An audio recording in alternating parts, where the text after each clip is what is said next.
বাহ, আজকে সবকিছু কি তুমি নিজে রান্না করেছো? হ্যাঁ, মাকে ডাকো। তুমি দেখে নিয়ে আসো, মা খুশি হবে। মা, বলো। টেবিলে খাবার দিয়েছিলাম, আসেন। শোনো মেয়ে, আমার খাবার আমি নিজে রান্না করে খেতে পারবো, আমাকে নিয়ে তোমার এত ভাবতে হবে না। কেন মা, আমার হাতে রান্না কি খাওয়া যাবে না? খাওয়া যাবে কিনা সেটা তো পরের কথা, তোমার হাতের স্পর্শ করে রান্না আমি তো খাবোই না, কখনো ছুঁয়েও দেখবো না। কেন মা, আমি কি করেছি? আমার অপরাধ কি? এই সমাজের পুরুষ মানলে না হয় মেয়েদের চরিত্রের দিকে আঙুল তুলতে ব্যস্ত, কিন্তু আপনি তো একজন নারী। আপনি একজন নারী হয়েও কি আমার মনের কষ্টটা বুঝতে পারবেন না? আজকে যদি আপনি বাড়ি থেকে বেরোনোর পর আল্লাহ না করুক আপনার সাথে এরকম একটা অ্যাক্সিডেন্ট হয়, যদি আপনার একটা মেয়ে থাকতো তার সাথে যদি এরকম হতো, আপনি কি তাকেও অ্যাভয়েড করতে পারতেন?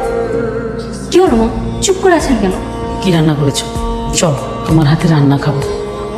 আর একজন মা হিসাবে আমি দোয়া করবো যে তোমার এই সর্বনষ্ট করেছে, আল্লাহ যেন তার বিচার করে উচিত শিক্ষা দেয়। থ্যাংক ইউ মা, আসেন। আচ্ছা, একটা কথা বলি, আমার মনে হয় কি মাও যদি এখন তোমার প্রায় কোনো রেগে নেই, তাছাড়া পরিস্থিতিও ঠান্ডা আছে, এসব ঝামেলা থেকে বের হয়ে আসো।